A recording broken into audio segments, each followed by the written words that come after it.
Добро вечер, почитувани гледачи. Јас сум Драган Милосављевиќ, а вие следите емисијата Заспи ако можеш, прва за оваа работна недела, понеделнички навечер во 22:30. Колку мине од вас до сега биле жртва на пирамидални шеми? Колку мине од вас добиле покана од најчесто роднина или пријател кој би предложил да влезете во лесна заработувачка вложувајќи ги своите пари со гаранција дека ќе бидат вратени двократно, трократно, 10-кратно и така натаму. Колку мине од вас изгубиле 500.000, некогаш 5, 10, 20.000 евра. Јас лично знам пример на човек кој што можеби се уште не е подготвен да излезе на телевизија, но ќе се убедиме, кој што изгубил 90.000 евра во една од овие шеми и не знае сега што да прави самиот со себе. За ова прашање, како и за повеќе други, вече разговарам со еден од народните непријатели, адвокатот Јанаки Митровски. Добро вечер. Добро вечер, да. Намерно реков еден од народните непријатели, затоа што освен криминалците, сметам дека народни непријатели најчесто се новинарите и адвокатите. Обично вака се собираме, скарани со сите и се расправаме меѓу себе што не мачи. Меѓутоа, Јанаки, ајде да започнеме од ова што е навистина ударно последниве денови, како излезе информацијата дека во шемата Конти повеќе од 14.000 граѓани на Македонија, една фантастична бројка, изгубиле неколку 3 до 4 милиони евра. Во последниве часови буквално излегуваат некакви информации дека организаторите, како да ги наречам, на целава приказна, одбиваат одговорност, велат, па знаете како секој знаел во што влегува, но можеме ли да направиме една равенка меѓу сите овие пирамидални шеми, понзи шеми како што ги нарекуваат, бидејќи сметам дека тие повеќе или помалку функционираат на ист начин? Па постојат многу сличности помеѓу понзи и пирамидална шема, меѓутоа постои една суштинска разлика, значи понзиевите шеми се наречени по Чарлс Понзи, кој што е шарлатан, кој што успел не знам колку милиони во тоа време, во 20-тите во сат, нели, да ги испумпа од наивни луѓе и од луѓе кои што бркаат брза заработувачка, на начин што нудел и до 50% кешбек, односно добивка за повраток на инвестицијата за 45 дена или 100% за 90 дена, што е нормално, абнормално. Меѓутоа не е ни прв човек Чарлс Понзи што правил таков тип на шеми, уште од 19-ти, крајот на 19-ти век се првите таков тип на шеми, меѓутоа преку него се популаризираат, односно поголем аудиториум е анимиран, односно оштетен. Меѓутоа ке понзиевите шеми имате делување да вие всушност инвестирате, така ви е представена шемата, дека вие инвестирате во нешто, тоа се најчесто акции, нов бизнис, стартап и така натаму, а всушност шемата зависи од тоа да привлекува се поголем број на инвеститори во наводници и да ги исплаќа старите со новите, меѓутоа поради неодржливоста на системот во даден момент ќе пукне и парите ќе пропаднат, а луѓето ќе останат оштетени. За разлика од нив, пирамидалните шеми се малку различни, да најчесто не се представуваат како инвестиција во бизнис, туку најчесто одат преку кај нас. Неколку такви примери, не е само Конти, за која што искрено дознав сега овие денови кога пукна аферата. Има во пирамидалните шеми најчесто се продава вештина, skills, да ве обучат како вие да направите, не знам, 3.000 евра чешајќи си во задникот, додека седите пред телевизор, 5.000 евра, 7.000 евра и се во главном се оди, мислам дека биле многу поуспешни на штета на граѓаните, ако не одат со такви некои фантастични суми, ако одат со некои меѓутоа одат на некои си фантастични суми на месечно ниво кои што не може да се достигнат и во главном се врзани за тоа и се вика пирамидална шема, зависи од тоа да константно мора да се регрутираат нови наивковци, меѓутоа проблемот е повторно како за понзиевата шема, да во пирамидална шема во принцип оние што први инвестираат и ако оние што први инвестираат и вложуваат се во добивка, меѓутоа како расте кругот на луѓе, можноста за регрутирање станува се потешка затоа што има лимитиране бројот на луѓе кои што ќе наседнат на таа шема и така да сите оние подоцнежни членови не заработуваат, меѓутоа оној што ја смислува шемата заработува од секој, затоа што во главном, знаете како, ако е 50 евра, и ви кажете дека ќе добиете вие за 50, 300, 500, 700 евра курс кој што вас ќе ви го промени животот, обично да се такви бомбастични се снимаат од Дубај или не знам што. Во Конти малку е поспецифична ситуацијата, ќе дојдеме и до тоа, меѓутоа во главном вие не учите никаков нов скилс, туку ве учат како да го препродавате материјалот, односно како да препродавате шемата и ви даваат, не знам, 10% од заработувачка. Ќе ти кажам еден многу познат лик, на кој што за жал се ложат доста мажиња и од Македонија и кој што се надевам дека немаат наседнато на таа шема е и светски познат Ендрю Тейт.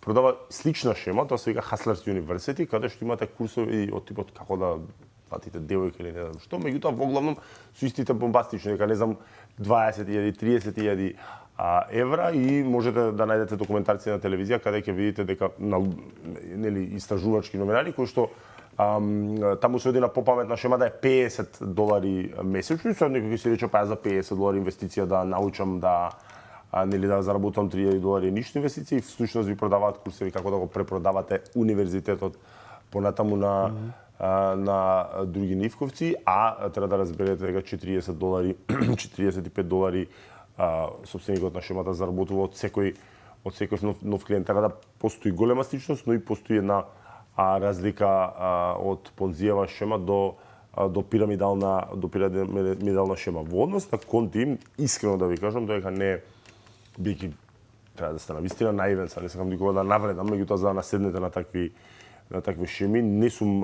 чул се до сега, кога пукна аферава и не ни знаев на кој начин функционира, иако тоа не е тешко да се претпостави. Имајќи го вид кажано претходно, меѓутоа една моја колешка, нормално ќе оставам анонимно, ми кажа дека инвестирала, меѓутоа само на почетокот била доволно свесна дека шемата некогаш ќе пукне, и имаше некоја добивка, меѓутоа и тука пирамидалната шема, како и понзиевата шема, во принцип теоретски ако инвестирате на самиот почеток или ако одите доста предпазливо можете и да заработите. Меѓутоа игра на една човекова карактеристика, тоа е алчноста.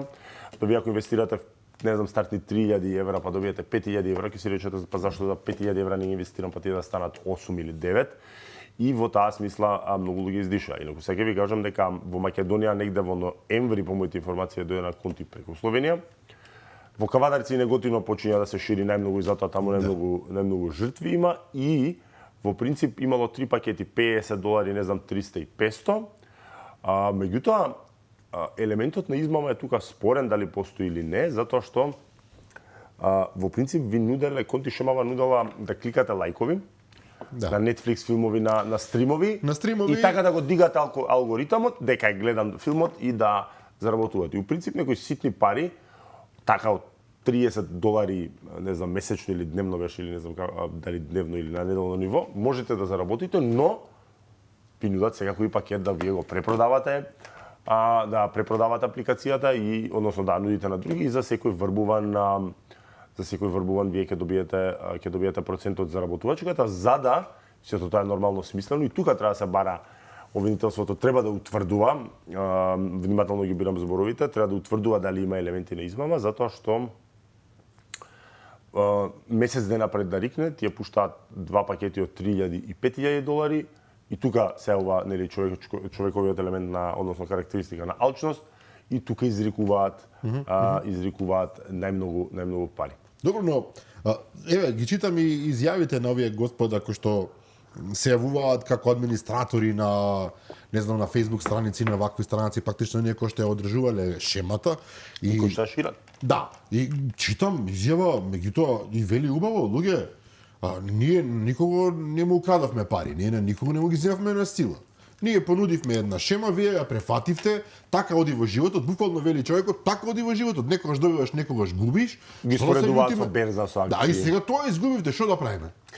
Гледайте сега, пирамидалните шеми во главном се водени од изверзирани преваранти, односно се водени од луѓе кои што добро ги осмислуваат. Пирамидалната шема во главном е во некоја сива зона. Значи не е како за разлика од понзиевата шема, најпозната понзиева шема во Македонија се знае дека е тоа аферата со штедилницата ТАТ, да. ви текнуваме, сега вие сте повозрасен од мене, нели?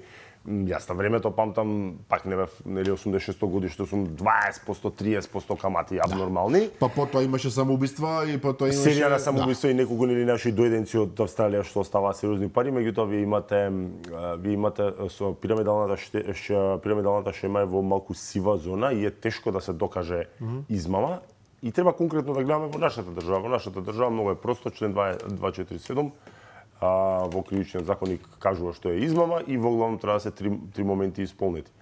Значи да лажно да ви прикажува факти, да ве држи во заблуда и со тоа да ви нанесе штета. Па зарем ова не е сето тоа така? Видов една порака, мене ми пиша некоја девојка дека тие ви и дури ви даваат предупредување дека има 0% гаранција и дека постои ризик и дека Значи си знаете што правите. ќе ги изгубите парите и веројатно на таков начин гледаат да се заштитат од тој елемент на лажно прикажување факти. Меѓутоа постои друг момент да парите остануваат заробени, меѓутоа тоа и не е повеќе елемент на кривично дело колку што е облигационен однос во смисла е граѓанско правен однос, па вие тужите ги ако што е нормално само формално дозволено, затоа што прашање дали се регистрирани, се тргува со биткоин, кој што не е забранет кај нас, ама не е ни регулиран да. И се смета Народна банка го карактеризира како високо ризичен и е делумно регулиран со законов за спречување на перење пари, затоа што углавном криминални групи го користат за нивни трансакции. Така да е во една сива зона кај што многу тешко се докажува дека имал умисла да ве измами, па господинот оди до таму да... Значи тој самото тоа да он има храброст да се појавува во јавност, ви кажува дека барем мене ми укажува дека многу добро знаел дека ќе дојде до ова. И вели еве јас сум си меѓу луѓето се движам слободно. Јас изгубив пари, јас изгубив пари, значи јас сум као жртва. На еден од тие што жртва на некој вид, исто тоа го пишуваш. Продолжува обидот да се истицаат пари затоа што мене ми пратија порака каде што велат не, може парите да се извадат. Мислам, знаете како ептен се оди на човековата глупавост за жал и наивност да вели ако депонирате, не знам, процентот тие пари што ви се заработени, парите ќе ви бидат вратени. Тоа е некоја шема од типот принцот од Нигерија што ви оставил многу пари или во последно време има една шема да од Турција доаѓа да некој ваш далечен роднина умрел во банка оставил пари, па сака банката да ви ги земе, па сега јас барам 30%, па потоа се оди на излекување пари, ви треба, не знам, за адвокати, за имаш обиди мене така да ме измамат со тоа што се оди таму и на кражба на идентитети. Ви се обраќа господја од високо позиционирана господја од банка, така се представуваат од една од главните банки во Турција, која што постои, која што да побарате реално постои.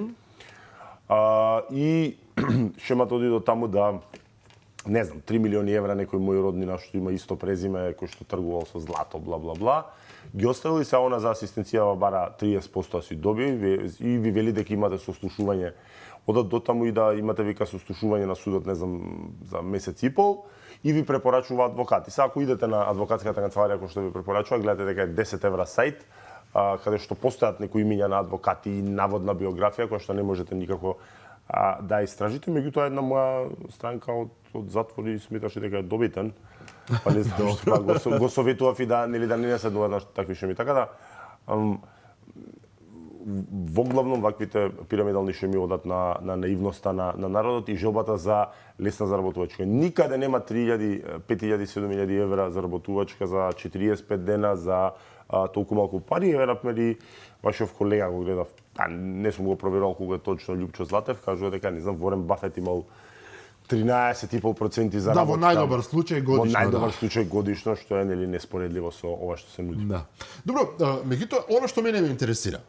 Овие шеми велите дека постојат веќе од 19-тиот век, во 20-тиот век, сега сме 2024 година, значи луѓе на иста финта, на ист штос, ги мамат наивните преку 100 години. И упорно успева. Веќе има нова некоја Етернал. Етернал сега го спомна, да не знам смееме да кажеме дека Етернал сега исто такво, не? Слободно да смеете да кажете дека е пирамидална шема. Да. Мене ми рекоа дека Етернал дури на луѓето што се заглавиле во конти, ќе им ги извадиле пари. Да. Одете во Етернал и сега тука е приказната. Колку се овие Жално е што добар процент од луѓето и ќе направат тоа и покрај сите апели. Колку од луѓе од овие шеми се во смисол можеби и технолошки и умствено унапредени или едно исто е, Не, меѓутоа шемата е иста од која постои.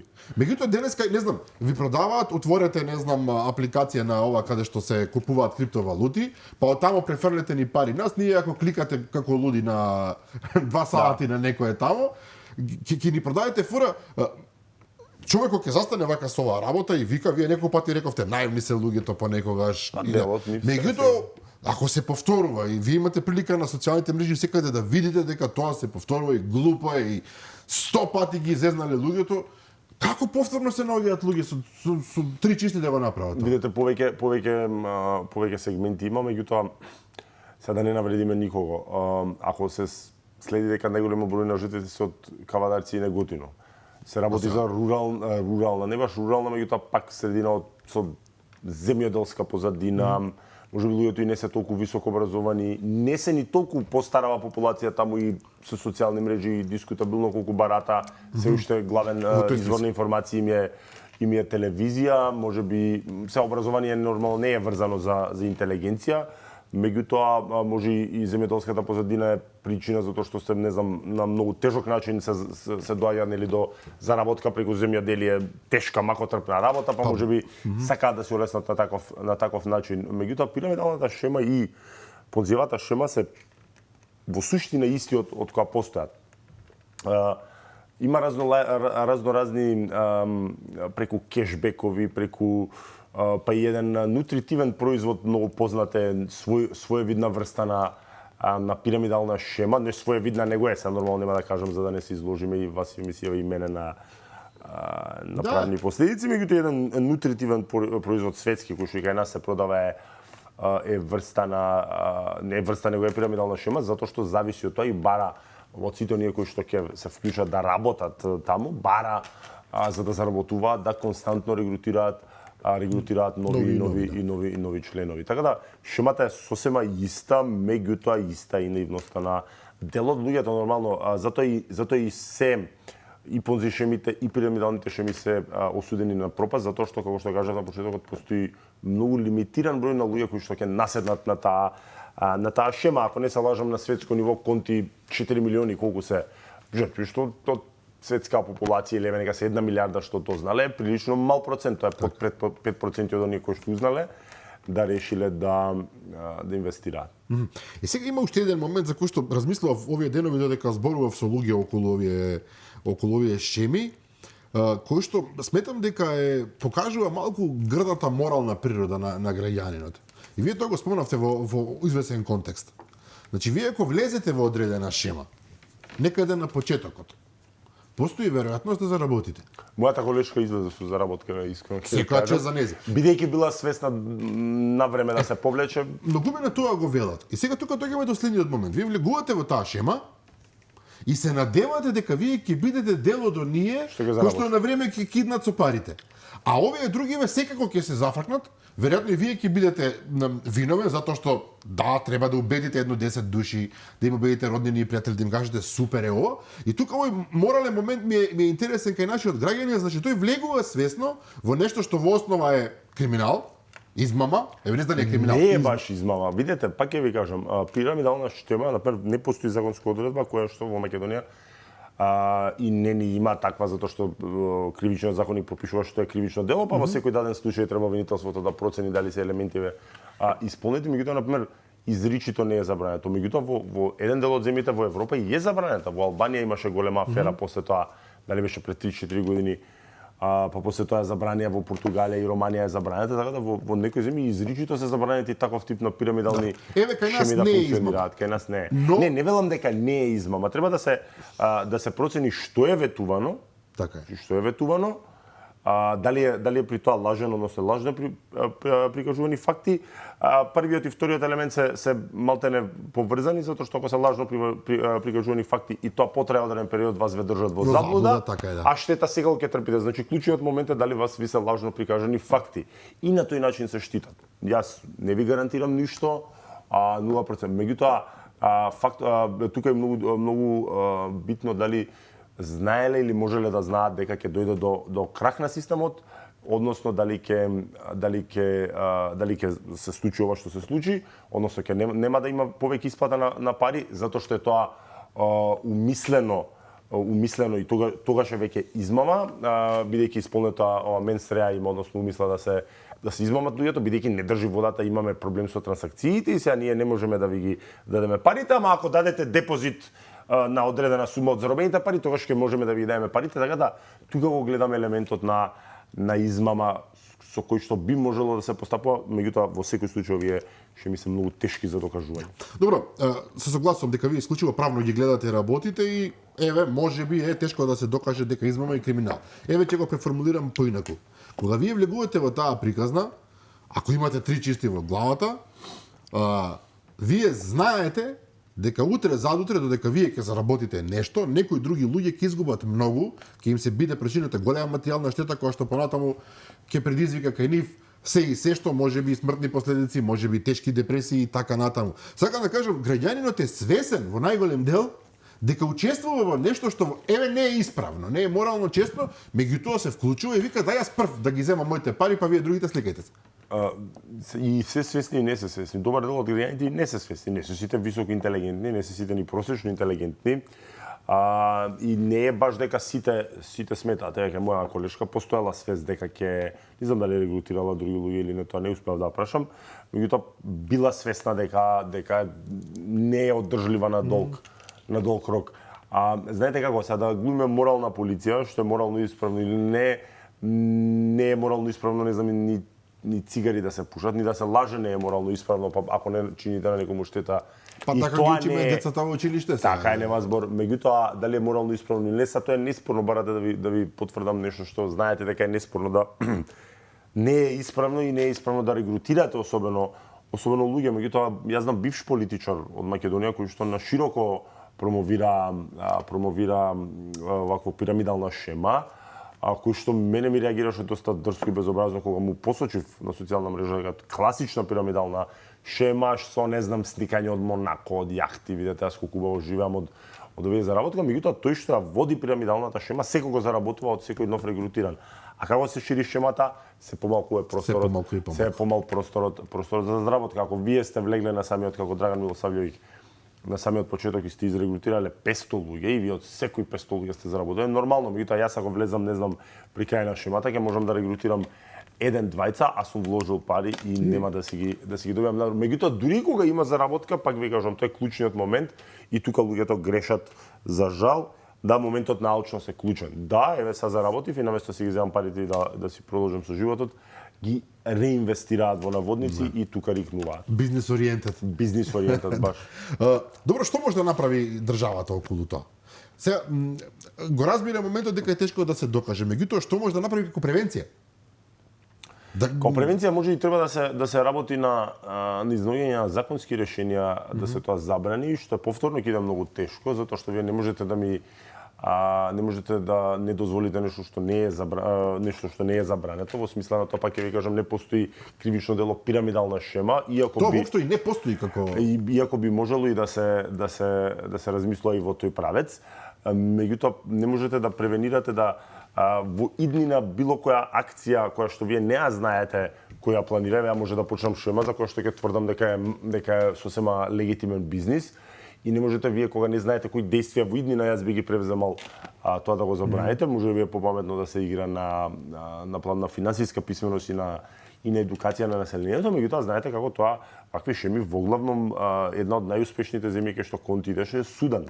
Значи вакви шеми воглавном успеваат и во посиромашни, каде што намерно интенционално се таргетира по Африка, по Балканот, по сиромашно население кое што е во одредена мера и очајно за финансиски средства, иако како што рековте секој треба да има три чисти да знае дека особено таков тип на средства што ги нудат се неостварливи на тој план. Така да министерот Тошковски, нели, плюс и мој колега, сега моментално нели паузира од адвокатура, бараше, односно апелираше луѓето да пријават кои што се сметаат за оштетени, меѓутоа и обвинителството може да почне и веројатно и ќе почне поради големиот број на луѓе кои што се чувствуваат себе си како оштетени, веројатно и ќе почне. Па ако има 14.000 луѓе само за ова, ќе отвори една постапка. А господинот кој што водел таа шема односно кој што бил веројатно некој тип на представник во Македонија, гледате дека комотно се чувствува и вели дека е тука и дека е достапен на институциите и неговата одбрана е дека ако се чувствуваат, веројатно ќе биде или било кој адвокат ќе тера таа одбрана дека се работи за облигационен однос, односно дека може да ја тужат компанијата која не постои. Прашање е дали е не постои компанија. Прашање дали е негде воопшто регистрирана како правно лице и воедно се тргува со валута која што е непризнаена не е нелегално, тргување со криптовалути не е нелегално, да ги разликуваме тие работи во Македонија, меѓутоа не е регулирано и Народна банка имаше неколку соопштенија со кои што се апелира до граѓаните да не ги користат као високоризични и ризични за перење пари. А што правиме со моментот кога најчесто така излегува овие квази компании, непостоечки компании всушност се од странство? Кого вие ќе тужите? Всушност кого? На кого ќе се обратите? Можете вие како овој што администрира тука, тој секако не е главниот. И тој добил некоја пара за нешто да пишува и да нуди. Кој што го читав, дечкото кажа дека всушност тој бил еден од во првиот бран го фатил од инвестирање, па отвор дошол до некој трето ниво и награда му било тоа што отварал канцеларија која што компанијава, односно апликатива му ја плаќала првиот месец. Потоа не, па нели излезе и некој видео како ја отвараат канцеларијава помпезно. Меѓутоа и видете, македонската држава има право по нашиве закони да отвара постапка и против странци доколку се жртви македонските граѓани, односно доколку кривичното дело е насочено кон македонски граѓани. Пак ќе ви повторам, тука е клучен моментот дали може да се докаже дека се лажно прикажувани факти. Самиот факт да тие сега тврдат да парите може да се извадат ако се даде дополнителен депозит, што е повторно или шема за извлекување на пари, за мене е клучниот момент кој што врвен безобразнук како кажа. И врвен безобразнук и ако е секогаш ке пирамидалните шеми или на Терезијава е тука некаде и е кривично дело или не, мислам дека тоа треба да биде баш вака.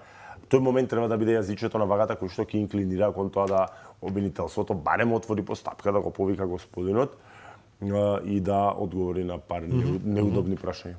Добро, сте имали вие случаи да дојде кај вас лично човек да ви рече заглавив, што да правам сега? Јас имав случај со неколку луѓе кои што не заглавија до тој степен, заглавија, односно изгореа по 600 евра. Не зборуваме за конти, зборуваме за било која од овие. Не зборувам за било која и таа се уште функционира за жал во Македонија. Едно време ја снема, па повторно пак почна да се јавува.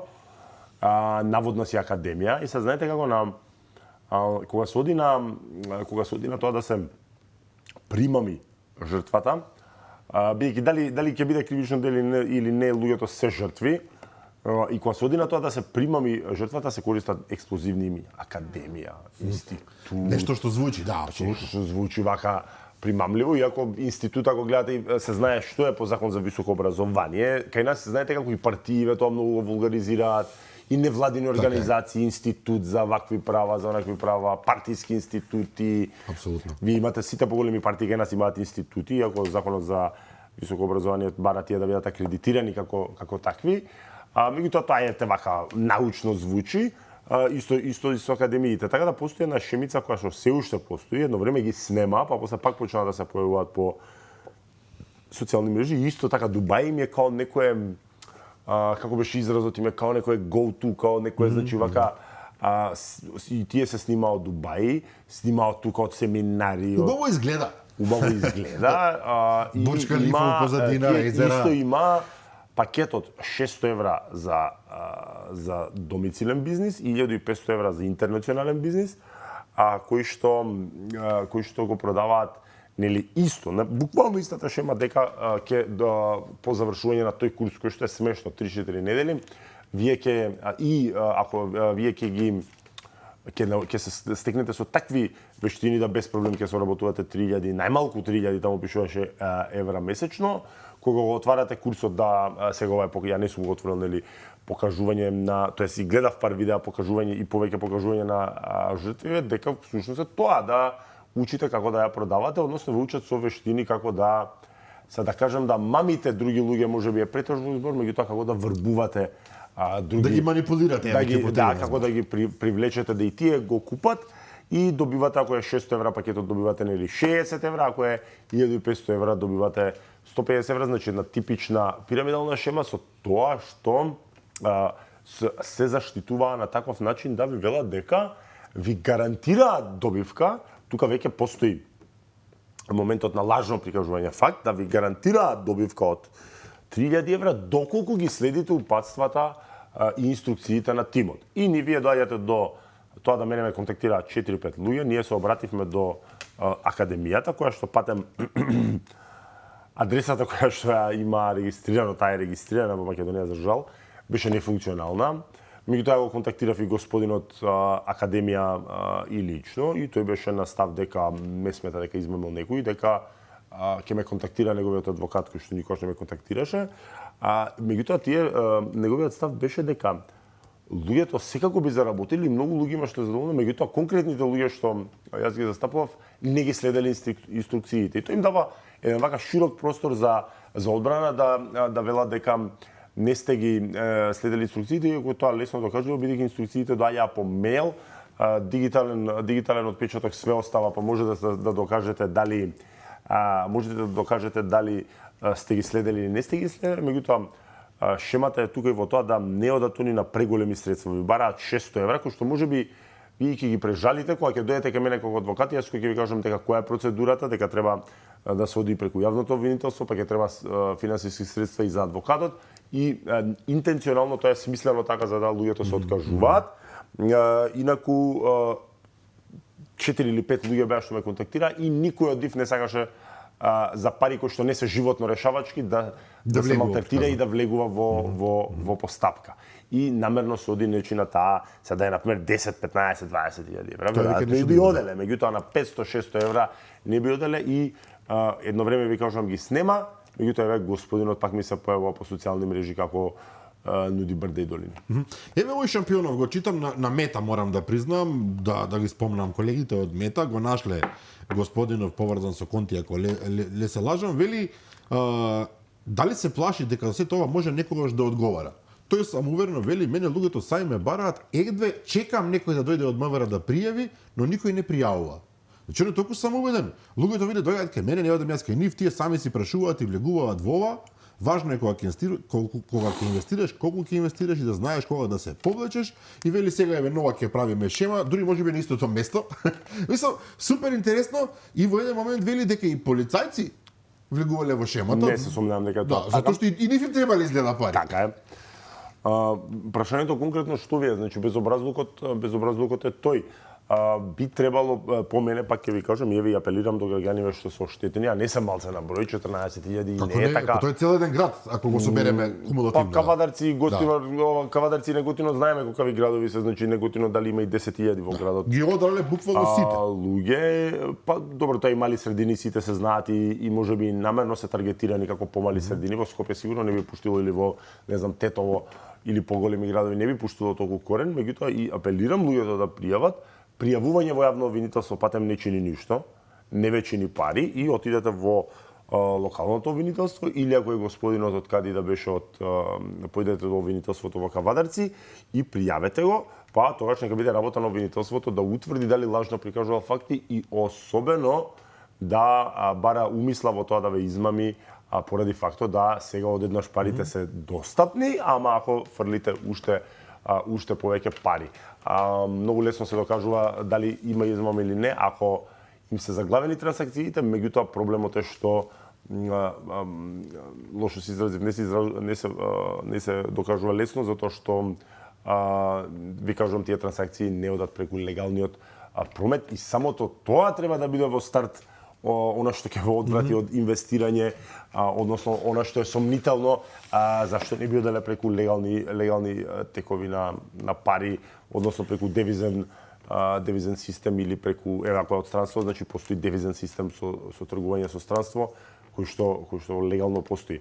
Самиот факт да оди преку валута која што е многу сакаат и конспирации да веруваат и сакаат да бидат бунтовни на еден начин што не е лошо, еве са преку криптовалута државата не може да ме контролира, што и е добро, ама и е меч со две острици, да. И меч со две острици, како во овој случај. Значи самиот факт да тргуваат преку крипто треба да ви биде барем аларм да ви биде, може и да не ве одврати, меѓутоа да ви биде една ред флек, едно црвено знаме дека нешто можеби и не е во ред.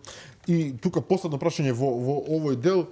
Ви објаснивте неколку параметри кои што покажуваат дека некоја работа е сомнителна. Меѓутоа и реални бизниси кои што навистина постојат, веројатно често пати се тука некаде на линија со овие класични шеми и човек понекогаш можеби не е сигурен дали влегува навистина во нешто што е објективно и реално бизнис, потенцијален, тргување со акции, за разлика од ова кое што е, нели, ве најдовме и ќе ве делеме. Постои една позната шема, например, ја споредуваше господинот или некој нему близок или некој што го оправдува, прочитав, не ме фаќате за збор, ја споредуваше со берза. Па вели на берза вие инвестирате и можете да изгубите пари и не сте сигурни. Тие две работи се неспоредливи, затоа што вие на берза можете да земете дека постои една шема што се вика pump and dump.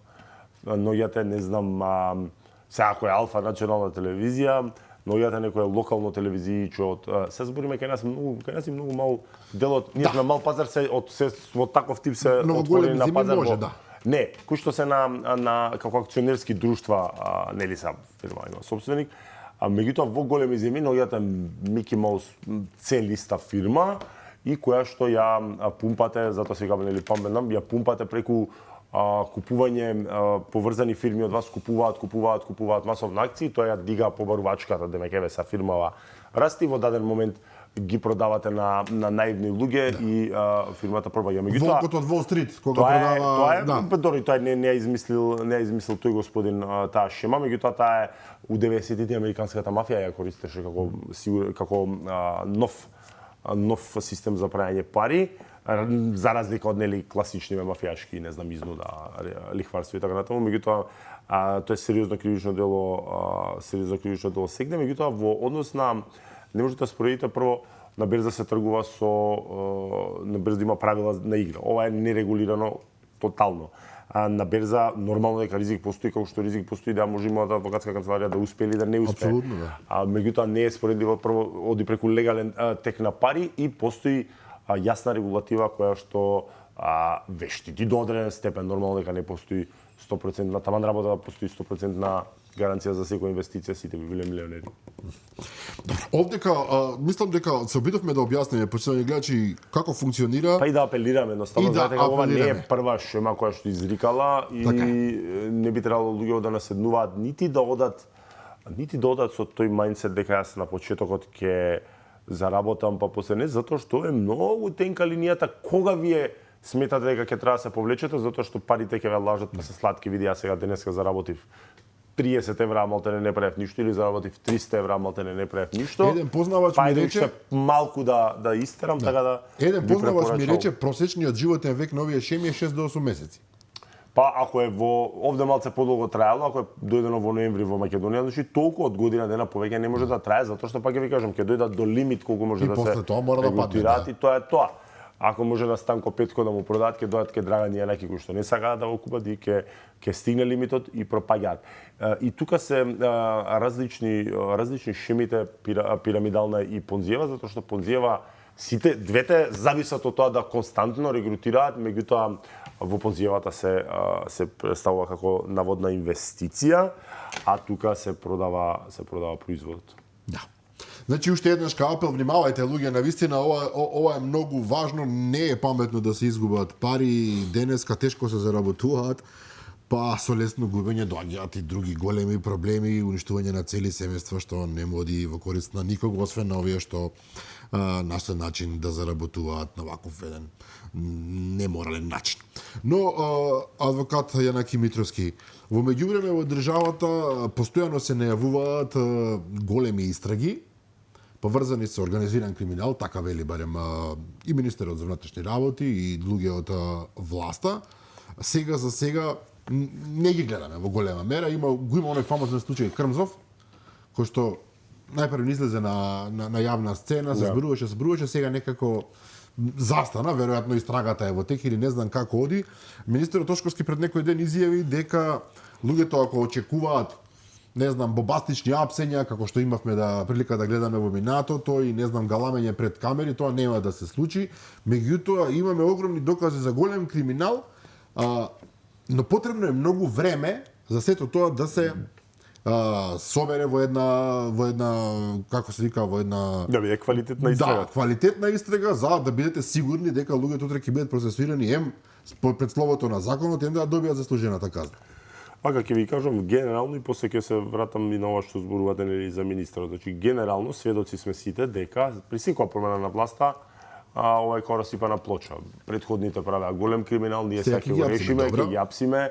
Во многу често тоа се користи и за политички притисок и за рекет, и тоа не е никаква тајна. Зборуваме за од 90-та навака. Меѓутоа во специфично за конкретниот случај сега за ова што го зборите, не зборам за Крмзов, него за нели најавија за многу истраги. Господинот Тошковски нели ми и колега адвокат се познаваме од работа и нормално дека и паметно што ги бира зборовите, затоа што видите, ја би сакал да останат на тоа дека нема да има бомбастични апсини какви што сме гледале во минатото, кои што навистина не личат на ништо и кои што задираат, колку да сакаме да тврдиме дека тоа не е така и дека судијата треба да биде имун, задираат во презумпцијата на невиност.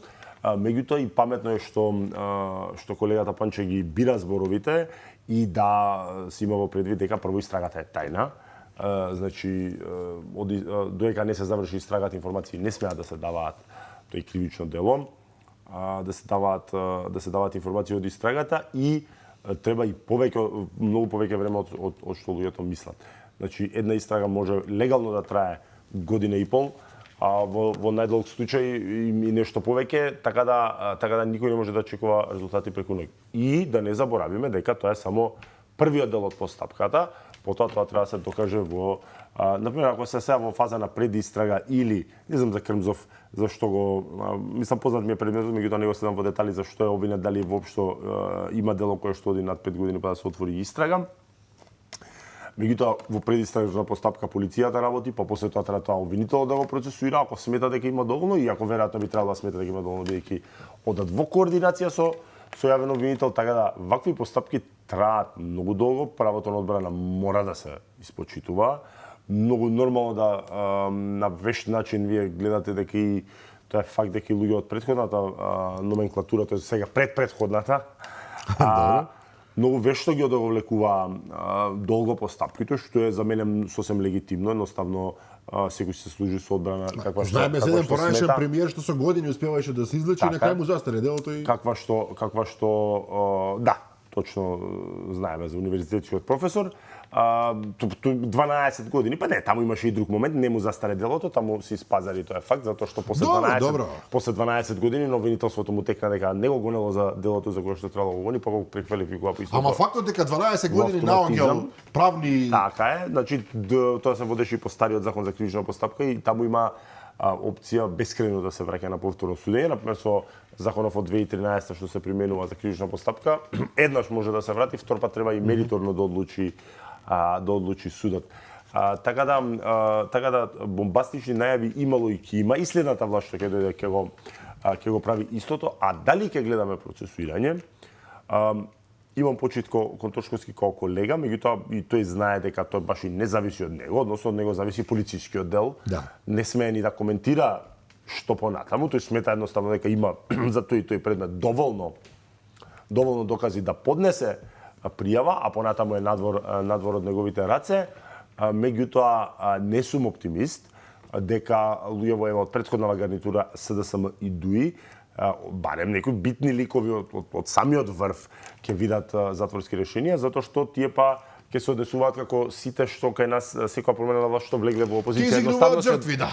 Ние сме сега тоа многу не им помага што ќе изигруваат жртви, меѓутоа да ќе изигруваат жртви, но многу поважно се уште имаат доволно политичко моќ да се пазарат и имаат многу кеш за да се вадат. Така да тие, јас не сум оптимист, меѓутоа слободно нека ме очараат. Да, добре, има уште еден момент. Јас се надевам дека новата власт знае што прави, меѓутоа уште еден момент има. Ние постојано зборуваме дека нашиот правосуден систем е на најниски гранки воопшто, со никаква доверба и така натаму.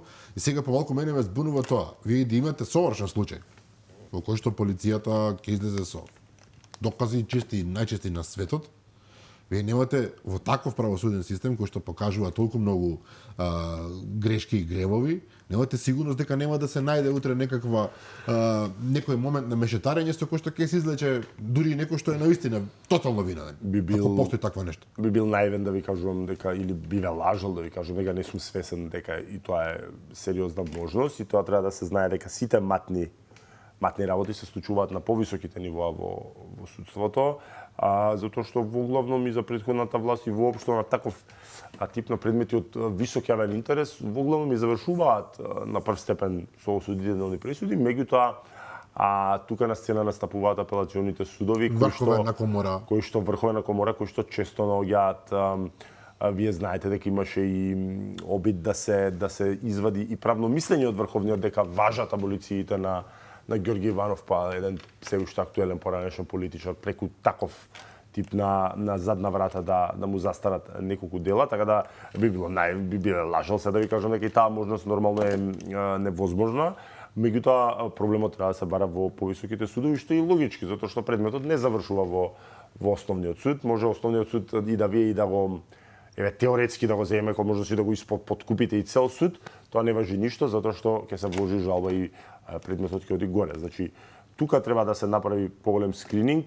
Не сум пропонент за ветинг, класичен ветинг, затоа што тоа кај нас и политички ќе се злоупотребува, да бидеме реални, меѓутоа бидејќи не живееме во земја која што има таков тип на политичка култура, меѓутоа богамите како треба да се провери имотот на пар суди кои што живеат, па не на пар, на малце повеќе од пар, кои што живеат далеку над своите можности, односно далеку над можности што би требало да ги има на своите легални примања. Добро, не имавме случај сега скоро на судија кој што нели го фатија жив со 10.000 евра, најпрви нешто се вадеше, а потоа наместен бил прво му беше ставот. Така, а потоа пропно се согласи на затворска казна од 3 години, она ладнокрвна, окей. Вака, имаше голем нормално поради самата функција на тој човек за кој што зборувате, тоа е врховниот судија Наки Георгиев. Многу поскандалозна е уставната осуда на Изет Меджити. Не, извинете, како беше името? Ја цело време го мешам, па ми реагираа луѓе Изет, овој што е вице-премиер сега, нели од Чајен. Така. Градоначалников, како се викаше? Поранешен народен правобранител беше. Мемети. Да, Мемети, да, се извинувам. Мемети, Иџет Мемети, да, така. Да нема грешка, не е вице-премиерот. Не е Изет Меджити. Не ми реагираа луѓе, вика го деме го шиканираш. Тој се излече условно, нели? Значи, таа е многу поскандалозна одлука, прво кој и тука се удри, за жал, за една моја многу почитувана и сакана колешка, сакана во смисла на тоа да бевме генерација на факултет, бидејќи таа беше предметен обвинител и се обидува на таков начин на нејзин грб да се извадат, бидејќи треба целокупната јавност треба да има во предвид дека предлог спогодба мора да одобри хиерархијата. Ја ако сум предметен обвинител на вашиот предмет и вашиот адвокат пушти предлог спогодба, јас сум должен да ја запознам хиерархијата со тоа, значи шефот, републичкото во тој случај бидејќи беше организиран, ако е основно обвинителство, тоа висшето обвинителство треба да одобри, значи таму беше организиран криминал и мора да ја одобри републичкото обвинителство и не можеше да се удри тука веројатно или не сакаше да се удри по магарето, па се удираше по Самаров по предметна обвинителка која што мора да ја проследи таа спогодба, а многу често се заборава кај нас дека судот па и не е обврзан да ја прифати спогодбата, односно има право да не ја прифати спогодбата во случај кога смета дека санкцијата е несоодветна, а таму судски совет се активираше во тоа да провера, има еден прелиминарен извештај од кој што не верам дека нешто посебно ќе излезе, дека таму не се објаснети по кои олеснителни околности се водел, нема образложение, затоа што видите таа казна е во рамките на у принцип ништо не им можат, затоа што таа казна е во рамките на дозволеното. Да. Од 1 до 10 години затвор, ако не се лажам, за конкретното кривично дело кој што ми се ставаше на товар беше, и може да се добие условна осуда, меѓутоа таму судски совет као наоѓа мана зашто не објаснил судот од кои олеснителни околности се водел. Ова што го кажам ќе дое на нож на многу луѓе да кривичната санкцијата која што доби врховниот судија воопшто не е наивна. Во Македонија воопшто има тенденција на поблаго казнување, што е некој компромис на високиот степен на осудителни пресуди. Ја имав скандалозна пресуда сега во петокот, да човек фатен со половина грам канабис и со 1 грам амфетамин во кутија цигари, значи строго за лична употреба, поради претходно осудувано со обвинителство со предрасуди по моје знаење, значи го гони. Судот го суди со образложение кое што ќе го објавам кога ќе излезе, бидејќи заслужува да добие ветеринарност и ја покажува на еклатантен пример за ултрапривилегираната положба на обвинителството и сега бидејќи се они ултрапривилегирани имате 95% осудителни пресуди, нисково казување им е као некој компромисно решение, многу условни се израчуваат. Тоа е факт, значи тоа не го негирам, меѓутоа ви велам тоа е резултат на високава осудителност. И сега 3 години на распон од 1 до 10 години и не е така ниска казна. Но целата јавност го доживеа тоа како привилегираност. Привилегираност, видете сега, например, како се викаше Горан Михајловски, нели Влавов од мојот сонародник. Сакам да кажам, тој ли? Сакам да кажам, реагираше дека треба да добие 10 години затвор. Значи во ниеден случај никој и да не е Наки Георгиев и да е некој анонимус. Но за судијата нема поголема тежина за неговата казна затоа што тој има многу поголема. Грешите. Еве, јас морам да говорам како професионалец затоа што квалификаторно обележие е тоа што е тој судија. Да не би бил судија, не би имало злоупотреба. Ме разбирате, така да дали можело да оди со потешка казна, веројатно можело, дали требало, па веројатно и требало, меѓутоа е 3 години и не е така мала казна. И исто така да не се исто така е битно да мислам дека таму имаше и забрани, иако условната осуда на господинот Меметиеве, да не го утнеме, мислам дека имаше 2 или 3 годишна забрана да се кандидира за функции. Да, што ме и условно кажува се. Ќе помине и ќе може пак да се кандидира и еве ќе ви дадаме на информација која што е од моја информација дека господинот бесрамно во Советот на јавни обвинители сакал да аплицира и за апанажа. Така да до таму иде, до таму оди безобразлукот на тие луѓе. Меѓутоа знаете како? И тој господин, исто како и господинот Георгиев, тврдеше дека бил наместен. Така е. Па кога он е долгогодишен, вие се сеќавате дека тој порано беше на ДПА функционер. Пред многу години, па кога Дуи стапи на сцена, он е 20 и кусур години функционер, нема функција што не ја смени, и сега не е тајна дека Дуи па и се уште го доминира обвинителството за организиран криминал, значи со сериозни влијанија таму и сега он кога виде условно осуда си вика тука на целокупна јавност фатен сум жив инфлагранти и да не одговарам, му се ококори очињата и си прифати, не лежи затвор, уште има безобразлук да бара и апанажа, која што патем треба да се укине по сите основи за сите функции. Уживате привилегиите дека сте на функција, после тоа не гледам зашто би требало да продолжат тие. Само што да се вратиме, бидејќи некако го кажавте брзо, тоа сигурно ќе ги интересира граѓаните. Зошто сметате дека судија кој што е задолжен да ја чува правдата во државата, кога ќе направи кривично дело, не би требало да биде построго казнет, кога тој практично оди контра на сето она што го ветил, зашто се закоснал, зашто се учел, ме разбирате? Јас велам дека на распон од казна од 1 до 10 години на човек кој што патем гледате са во поширок контекст, за конкретно тој човек, со години имаше жалби. Дека има сомнителни работи. Дека има сомнителни работи. Значи, група на штипски бизнисмени, бидејќи беше председател на штипска апелација. Со писмо го алармираа судскиот совет дека се бараат вакви или онакви услуги и средства. На судскиот совет мува не го лазеше. Така да во поширок контекст ние можеме да зборуваме за тоа. Меѓутоа, конкретно, за да има злоупотреба и за да има примање подкуп, конкретно кај примање подкуп, или против или тргување со влијание, односно примање средства за противзаконито влијание, вие треба да кај примање подкуп треба да превземете дејствие кое што инаку не би смееле да го превземете, меѓутоа мислам дека тие двајца беа осудени за тргување со влијание и во тој случај, сега не ме фаќате за збор, не знам за кој од тие две дела беа, и во тој случај ако е за второто дело, во тој случај би требало да биде отежнителна околност самиот факт да е судија, но ако се работи за класично примање подкуп, самиот факт да е службено лице кое што превзима дејствие кое што не би требало да го превземе, тоа што е судија е квалификаторно обележено, односно да не би бил судија. Треба да провериме и можете да изгуглате за кое конкретно кривично дело се осудени и во тој случај ако се за тргување со влијание народски кажано, во тој случај би требало да биде отежнителна околност, меѓутоа повторно ќе ви кажам дека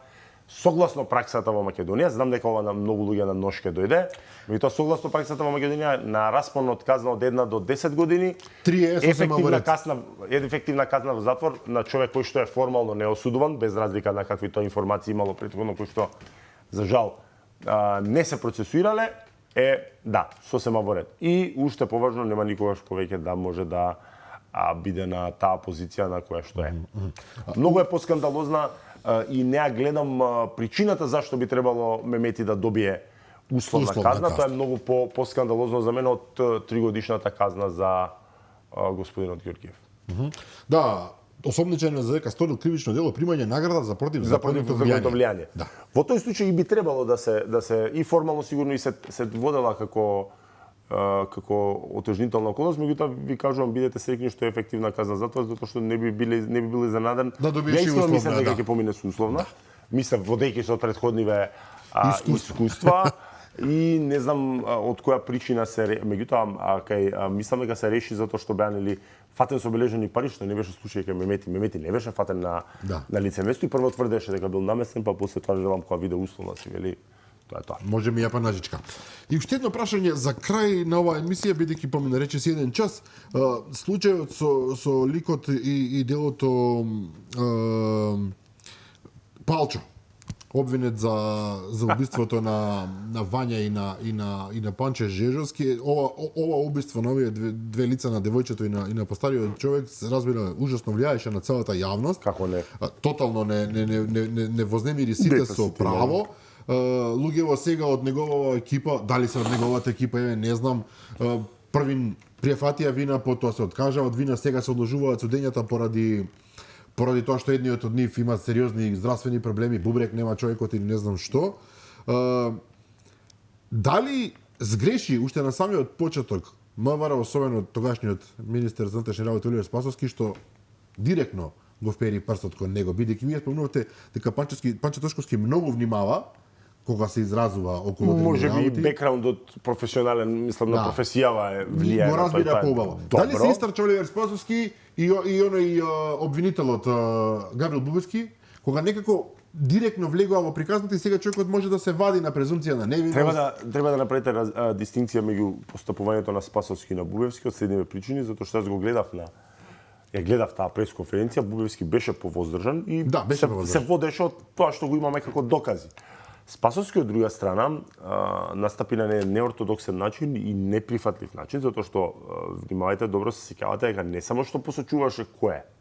Затоа што кај нас и воглавном тоа е проблем во известувањето, отворете амерички медиуми, ќе видите секогаш се користи зборот allegedly, наводно го извршил, наводно го извршил. Кај нас тоа многу лошо. Кај нас имате апс и имате спектакуларен наслов, полицијата го реши предметот. Полицијата не го решава предметот. Убиецот е готов, тој тоа. Предметот го решава судот. Меѓутоа, Спасовски отиде дотаму повеќе да бараше забрана на политичката партија Десна, што е многу дискутабилно, па ако сакате и опасно. Јас немам никакви симпатии за господинот Палчо.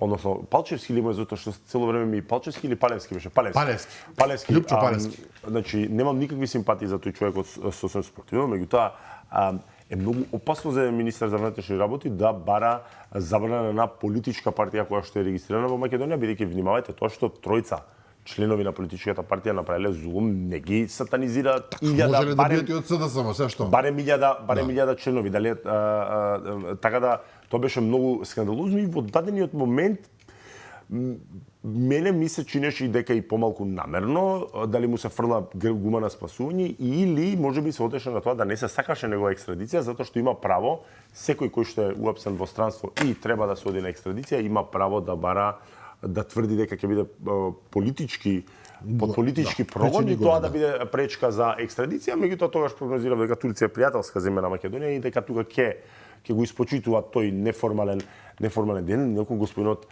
Палевски е активен и мене ме прозиваше лично. Тоа беше последното прашање на крајот. Колегата ваш Златев, јас сум ја руша. Видете, прво треба да за тие што не знаат. Значи чисто да кажам, тие што не знаат. Само ова да го докажам.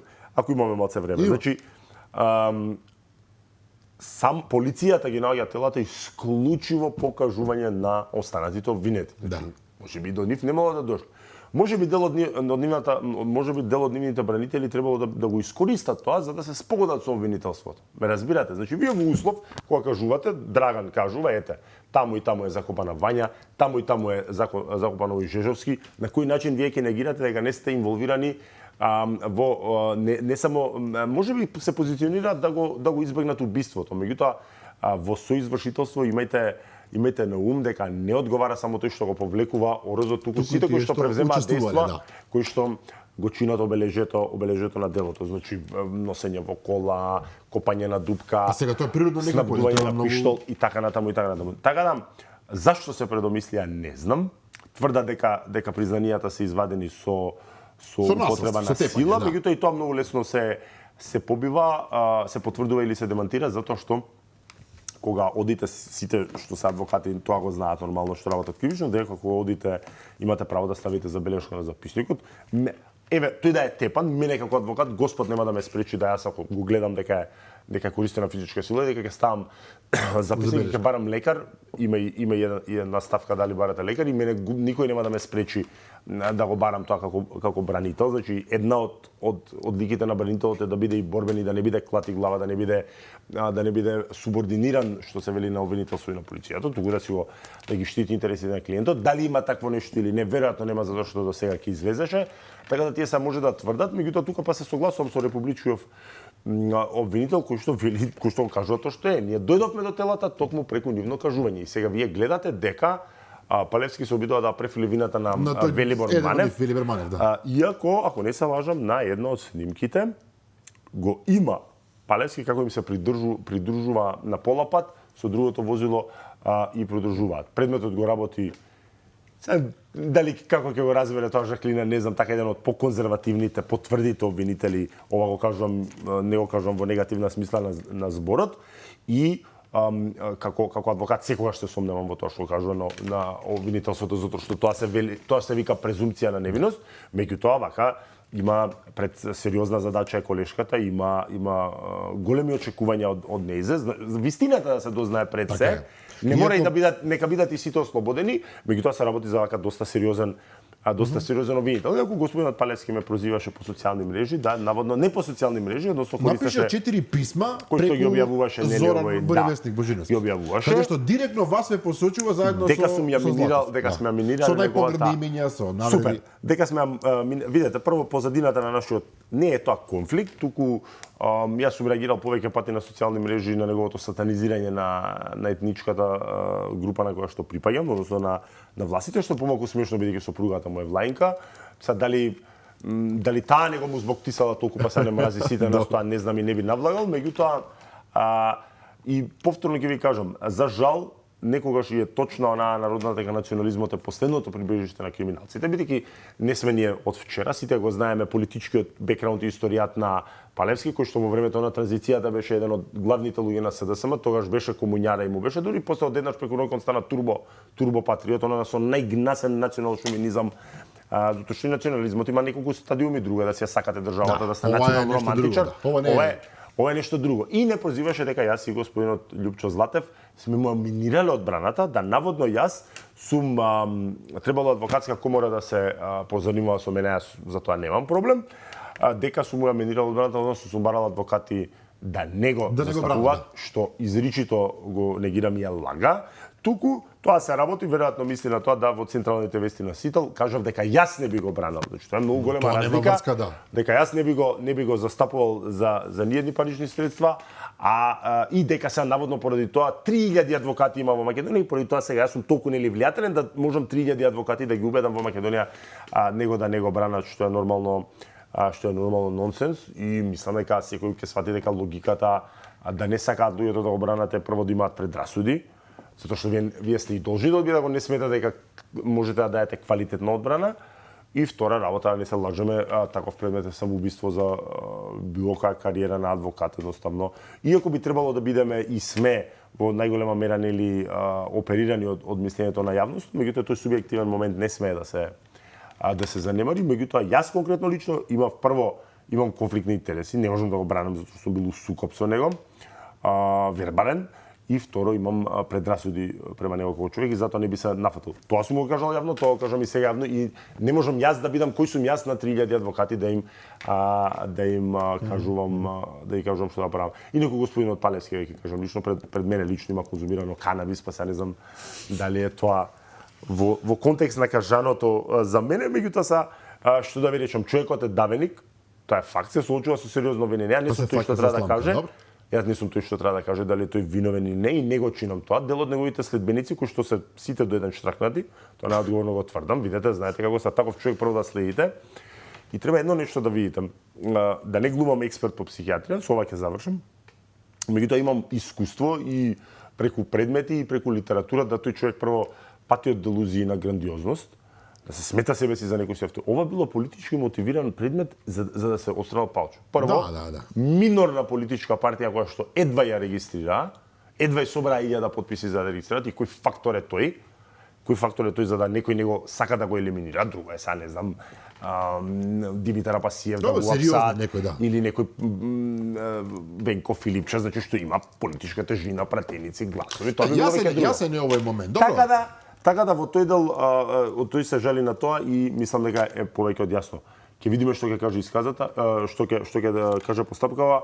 Искрено се надевам, не преюдицирам ниту вина, нити дали не вина, искрено се надевам дека татково ќе има овако ќе се дознае вистината во тој дел, затоа што како родител знаете не би сакал ниту да помислам дека може да учествува, дека може да учествува во такво нешто, така да таму имам одредени симпатии, се друго. И врбувањето на тој човек, бидејќи било кој психијатар да го гледа ќе знае дека е така, со моето скромно искуство, не на експертско ниво, да он врбува луѓе кои што на него му се диват, на кои што им е очигледно лидер водич, меѓутоа кои што тврдам дека да се направи тест да се сите со или со фалинка или со понизок степен на интелигенција, па едниот да не бидам безобразен, едниот од нив мислам дека и олигофрен, односно не е баш на ниво на не подпросечен и повеќе од подпросечен, за да може да ве врбува таков лик со такви приказни, мислам да може. И сосема за крај, сосема кратко, бидејќи тврдите дека такви луѓе го следат, чувствувате некој страв